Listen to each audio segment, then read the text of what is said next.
这货出场的时候总是霸气外露，迈着八字步昂首挺胸，鞋拔子一样的嘴，嘴还有一个向下的弯钩，脑袋后面还有一撮呆毛，外加一种天生的喜感，长达 2.6 米的双翼， 1.2 米左右的身高，出了号的脑袋傲然立在动物园中，二眸子炯炯有神，犹如领导视察工作一般。他就是有名的金头冠，在动物园中他是太爷般的存在。一个吃鱼的镜头把他送上了神坛，吃鱼的时候能把人急死，吃鱼总是露出来就不能给鱼来个痛快的。由于鸟类眼珠子不会转动，叠加上他天生搞笑的嘴脸，倒是在动物园中混得风生水起，博得一个网红的头衔，妥妥的鸟生赢家。拥有现存最宽的鸟嘴，宽度能达12厘米。吃鱼给人的感觉就是费劲，如果你对他鞠躬，他心情好还会回敬你一个，还会拔毛送人，礼轻情意重，这个要看他的心情，一般都是送给自己的饲养员。装傻卖萌的红鸟在动物园中人气爆棚，常常是客座满员，从此过上了锦衣玉食的生活。在动物园中，他一般相当沉默，常常安静在卧在草丛中，静静地做个美男子。这是因为他的鸣管肌退化，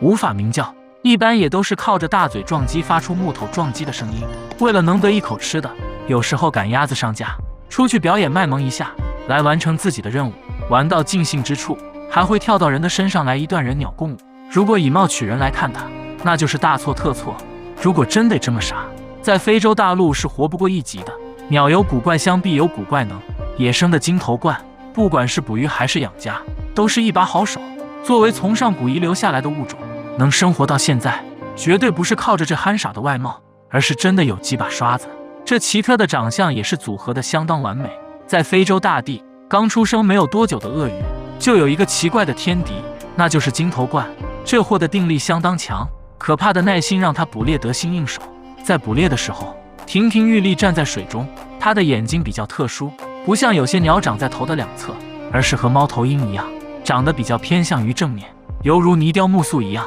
像鞋子一样的嘴，能把猎物兜起来，力量和爆发性很强。鸟喙上面的钩能刺穿猎物的身体，眼神外层还有一层白色的瞬膜，捕猎的时候这层瞬膜会将眼球盖住。当然也有看走眼失嘴的时候，偶尔也会眼花叼上来一根木棍。捕猎容易，但吃起来又要费劲了。它们性情孤僻，不爱聚集成群，所以吃的时候也没有人来抢。这个大嘴到了干旱的季节，还能当铲子用，把蛰伏于洞中的废鱼挖掘出来享用。秉承着适者生存的法则，他们对待自己孩子同样如此，本着长子继承原则，先出壳的老大能优先得到照顾，后面再出壳的就会被散养，还要被先出壳的欺负，为此常常能打得头破血流。生存竞争真可谓从零起步，父母只会旁观，留下生命最顽强的来喂养，然后用大嘴给最强的孩子喂食，还会兜来水给孩子喝。更要命的是，幼年的金头冠很能啃老，完全独立要半年的时间，